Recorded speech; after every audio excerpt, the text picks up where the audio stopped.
Good afternoon. It is 1:06, and I would like to call the needs assessment RFP PSA, call it to order, and we will go ahead and take roll. So I'll start with the Comptroller's Office. Good morning, Tanya Kenner, Deputy Comptroller for the Office of the Comptroller. The Office of the President of the Board of Aldermen. Maurice Falls, Director of Operations, Office of the President, Board of Aldermen. And the Mayor's Office, which is the department that is issuing this RFP. Go ahead, Nancy. I'm Nancy Cross, Director of Operations for the City of St. Louis. And Sarah Baker, Deputy Chief of Staff, also with the Mayor's Office.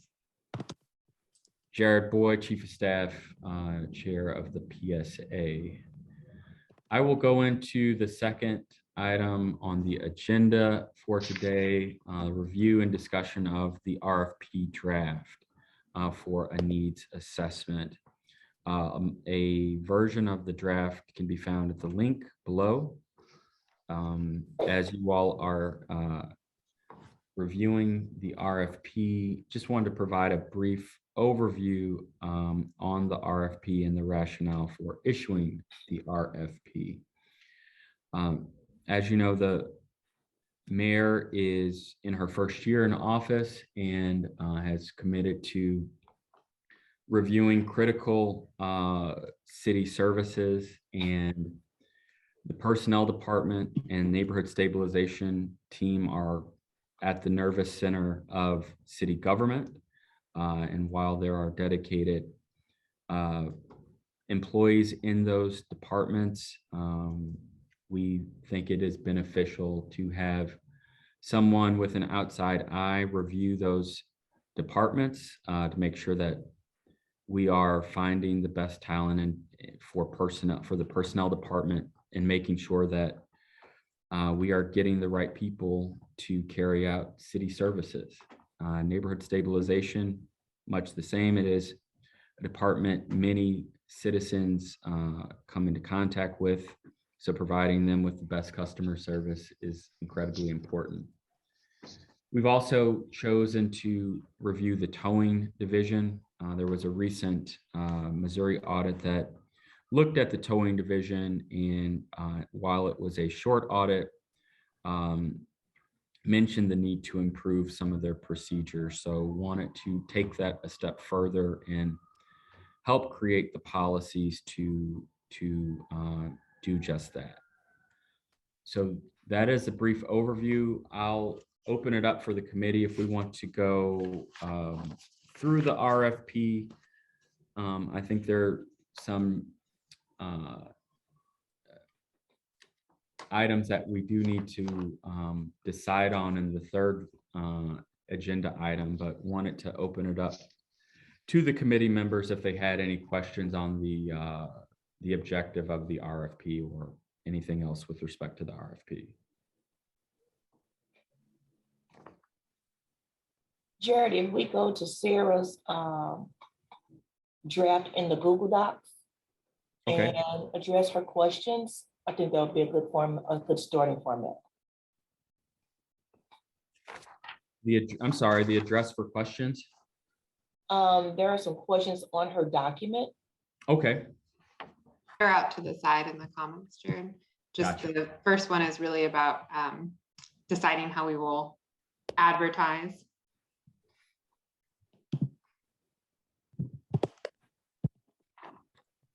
Okay, we can go to that line item or that.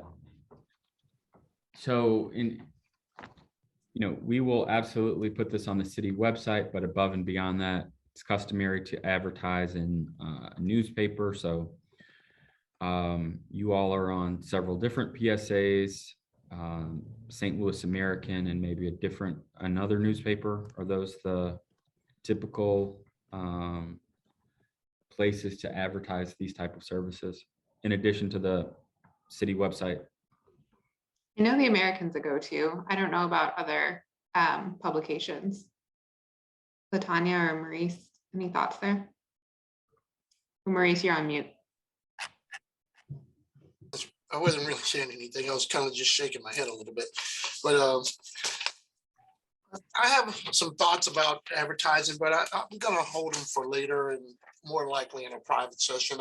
I'm thinking, that there's a place like Odyssey and iHeart and these different radio with these clusters and having a digital input as well as on their websites. And I'm almost thinking that it could be done for nothing, just a community service type of thing to maybe once a month or, sometimes where they would list the RFPs for the city and make it known that they're available for contractors to probably view.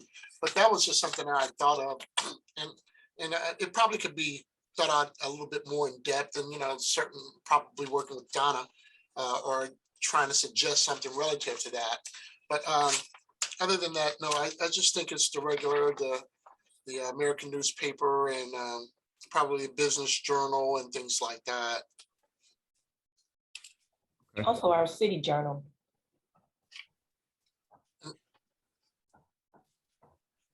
And don't they end up on the website as well? Yeah. This RFP too, so. Yeah. Yep. Okay. All right, we will look into the cost of advertising in the Business Journal and the American. The next question, or I think we jumped to the second question, but the first question was whether or not we wanted to wait the customary 21 days.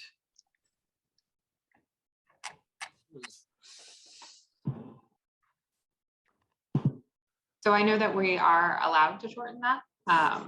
Would be fine with shortening that. Some of me thinks that you could shorten that. I think I have a question later about what they have to have a background in. But I think that sometimes, and I sit on a lot of these, that having 21 days, it kind of depends on what we're advertising for. It seems like there would be an interest in this, that we would be able to get a good set of a good feedback by 14 days, if that made sense to people. Just shorten it by a week. How about that we, in 14 days or before that, we have a question and answer session with the potential respondents, and I don't necessarily recognize this as an emergency as I am, that we get enough people, enough time to really respond to the RFP. But even if not, then I still would think that a question and answer within 7 days, I don't think that's enough time for them to fully acquire the knowledge that they would be needing to fulfill these different areas. But I think it's an excellent RFP, and I think it's well and long overdue to get this type of information for us to move forward with our city and the hiring policies and the really digging down in each one of the departments to get it functioning well above where they are now. So Sarah, if we go out and advertise or release the bid tomorrow, the questions would come in at what deadline? The 28th? That would be the 28th? That would give them. I did it with, I just did the customary 21 days when I was filling out the suggested time. So if we did 21 days and we released the RFP tomorrow, then that would be 3/9 for when the application is due. I'm just looking at, when do we want questions back? Yeah. from the You have to do that 7 days prior to the close of the RFP. So that would be, I guess. Is that where you got the 28th from? Yeah, I like. Yeah, that's probably where I got the 28th from. Okay. So that's the deadline, and then when would be our deadline to respond to questions? I don't know if it's laid out in the BPS rules, but I would be fine putting it in with the next day that will respond back to questions. Okay. I think we should have a due date of when we will get questions or our answers back to the respondents.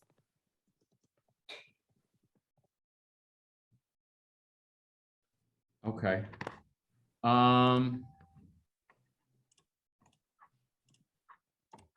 So if it sounds like we're going to abide by the 21 days.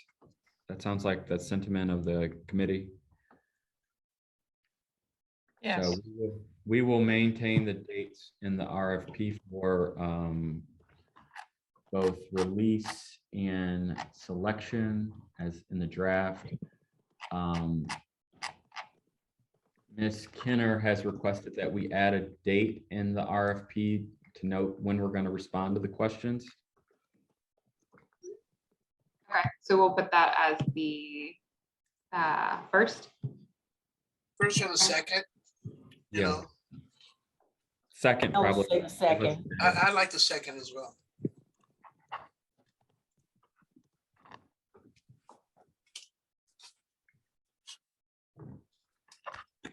Then Jared, I think we do need to circle on the bidders conference part of this. I know we were preparing to get questions via email, and I see that Brian has been able to join. I don't think there is a requirement around a bidders conference. And my lip reading says that was correct. Great, thank you. With respect to the selection date, Sarah suggesting either the 11th or the 14th. I would prefer the 11th because that would, I know that there's an ENA the next week. And if we moved expeditiously, it's not guaranteed that we'd get on ENA, but I don't think there's going to be a large pool of proposer or respondents to this RFP. There, we could, if we made a decision on the 11th, maybe there's a chance that we get it approved at the March ENA. Nancy, what are your thoughts? I think that makes sense.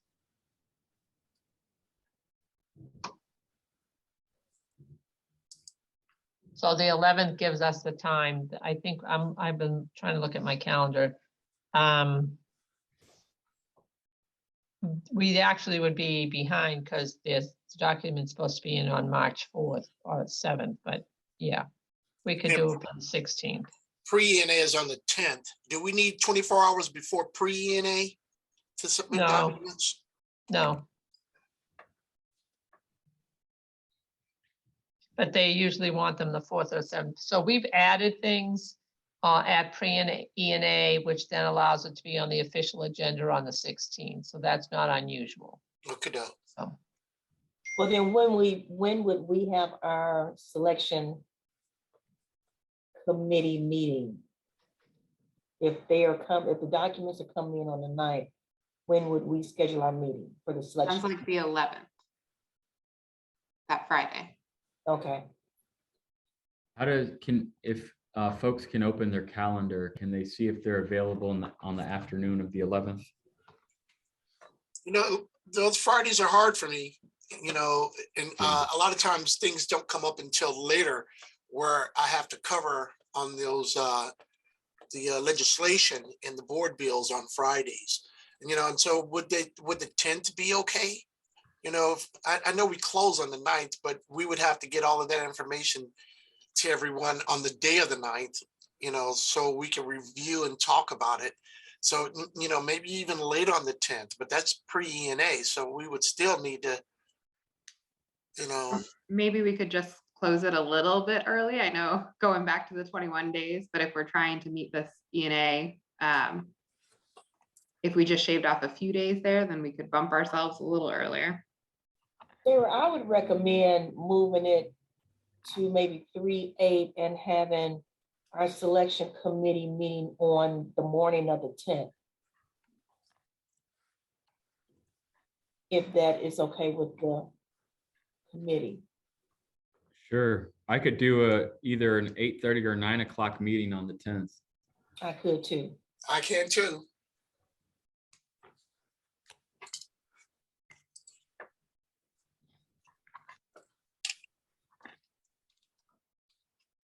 All right.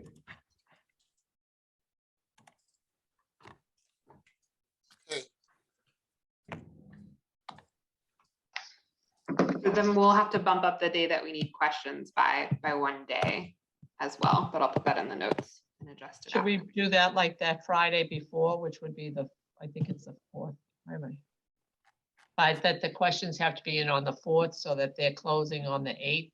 And then we're looking at them on the 9th. Does that make? Well, I think the question requirement, right, is we can't do it any earlier than 7 days before the close of the RFP.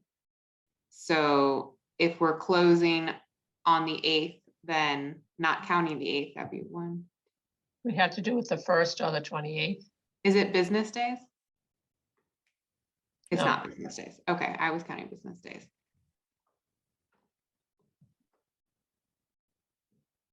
So first, Okay.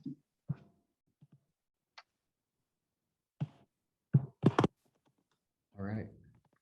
So just to be clear, are we moving up the selection of the due date to the 8th? moving the due date to the 8th, moving selection to 3/10, closing questions on March 1st. And then I guess we'll say that we'll respond to questions by March 3rd. Mhm. Sounds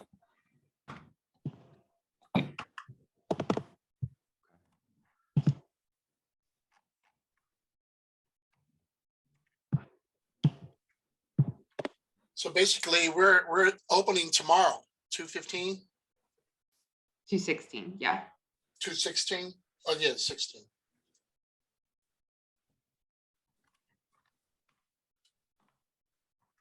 Closing on 3/8. Right.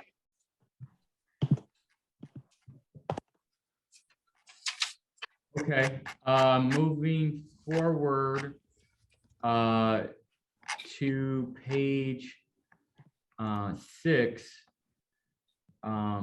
Sarah had a question as to whether or not we wanted to add any additional qualifications or certifications.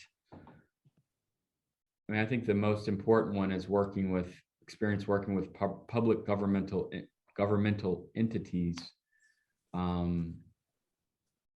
I think folks that do needs assessments should have experience in looking in different forms of government. So I think I'm glad that is there. Are there any additional qualifications or certifications that you think are needed? I'm concerned that if we put experience with towing, because most cities don't do their own towing, that we potentially knock people out because you don't have that. Sometimes I think people would read these items literally.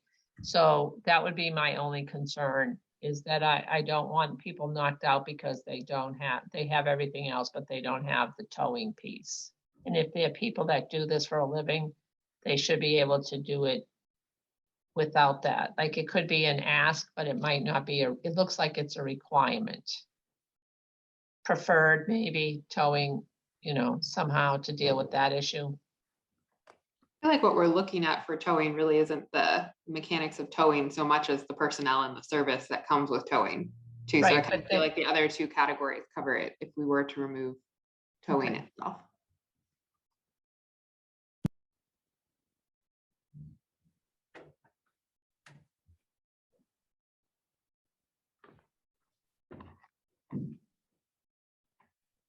So any objections if we reword that to remove towing? I don't have a problem with removing towing at all. I would like to recommend that for required qualifications that they have at least 2 years with assessments of our city departments, so they already come in with an understanding of how our city's department works. So previous experience with City of St. or reviewing City of St. Louis departments, assessing, auditing. I think that would be a plus. The only objection there is I'm not sure I'd want it to be just St. Louis, because if someone came to us and did have experience doing evaluations for other cities, but not us, I don't want us to narrow the pool only to repeat people we've contracted with before. Okay. Should it be a CPA firm? I think a CPA firm is helpful, but I'm not sure that all firms do the program audits, which is a lot of what we're trying to do here is what kind of programs are they running and things like that other firm that we worked with, Latanya, they didn't, I don't know if they were CPAs, but on the CJC, they really just did the audit of the programs and staffing and personnel. And They if were- they had had a CPA, it might have been nice, but if they didn't, they really did what they were needed to do. So, They did. okay. So one thing I was going to go back on the towing now that you want to take it out is to say, hearing what you were trying to do with the towing, should we have something else in there about, because most of the departments, you would have customer service, but there's not an exchange of money and it's not products, for lack of a better term, like how do we address that kind of a system in that you're taking money in so I'm just trying to see when you talked about it being figuring out that piece in that way. I don't know if just customer service gets to that point, like the other people, they are not actually they don't have a monetary piece of the CSB and the other places and personnel as they do with the tow department. And I can't think of a phrase to be able to be used, but I think that would address the other issue that people think is there. So. I guess the requirements or what we're looking for each department are listed they're listed in the later on in the RFP In the scope. in the scope.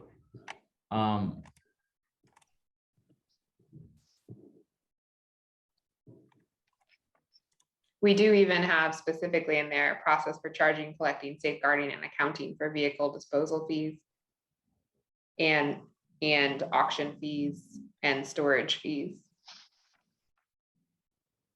I don't think I originally, I'm sorry, I don't think I originally, at the home view, I didn't print out the second page. It's only I got blanks. Now I can see what you're talking about, Sarah, okay.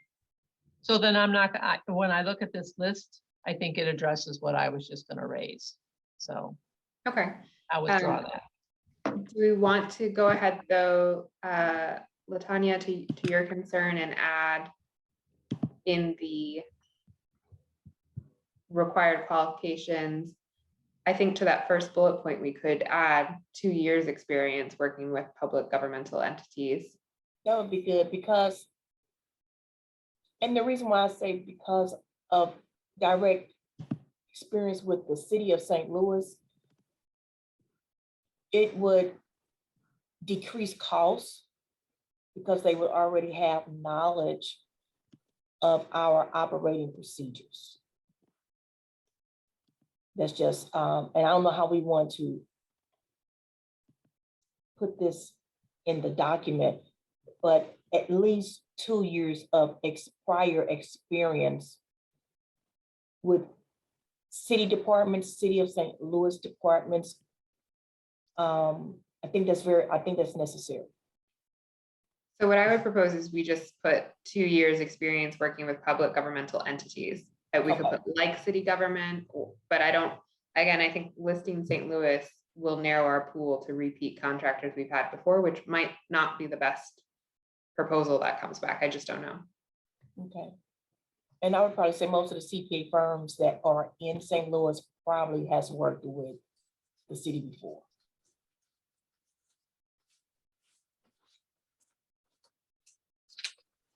Okay, I think we've come to,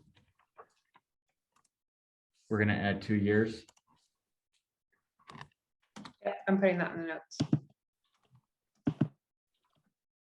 Okay, moving forward to method of compensation on page 9.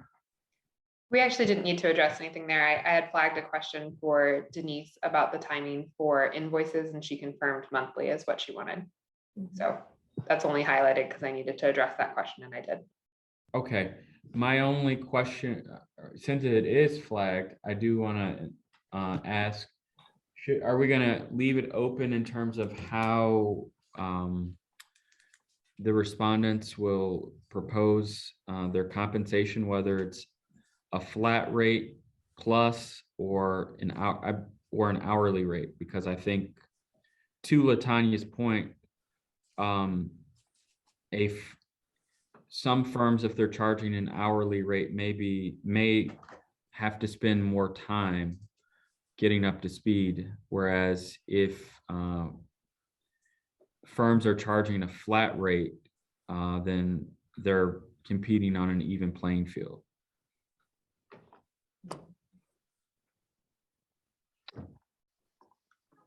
Flat rate sounds great. I'm wondering if that's, if we put it in method of compensation or somewhere else, but I guess we can put it in method of compensation. Do we ever, I'm thinking of the other RFP that we're working on right now, Jared, and we give sort of a ceiling of what the award amount would be, but we do that earlier. Do we want to name any specific range or not? No, okay. I agree.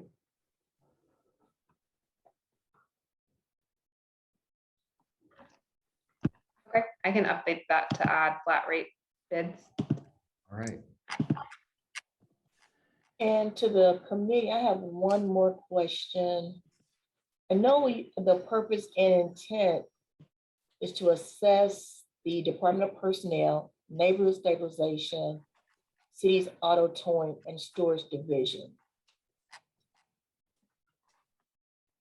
Do we want, that's our specific need at this point in time, but do we want to allow the contract to be open after these are done to add, what would I call it? Additional reviews, just if you want to, like a task order. If you found another department that needed a special review because of some issue, would you want to be able to add a task order to this existing contract? Instead of having to go back out and do this all over again. I think that makes sense if there's an opportunity to do that, just based on some other things that we've all been on, where it's easier if you already have a contract in place and you can upgrade it. I think Brian could speak to that too, rather than having to go through the whole RFP process again. There are advantages to that. Yeah, there are definitely advantages to that. I think that's doable. We can, if you want to include language, something to the effect of, to be even as broad as provide other services as requested, or other needs assessments as requested. You can just leave it broad in the RFP and then go from there. Okay. And I think they should be assigned by, I think that's what we called it before, assigned by an additional task order. I'm in agreement. Okay, I will add that to purpose and intent. All right. I am looking through the RFP and I don't see any other sections that are flagged. Are there any other questions or suggestions to the proposed RFP?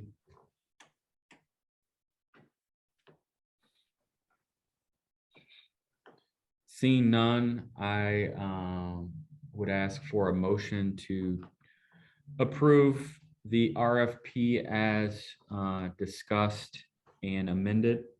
So move. Second. Second. Okay, we'll call roll. Comptroller's Office. Aye. Board of the President's Office. Maurice, you're on mute. Aye. Sarah Baker. Aye. Cross. Aye. Jared Boyd, aye. Motion passes.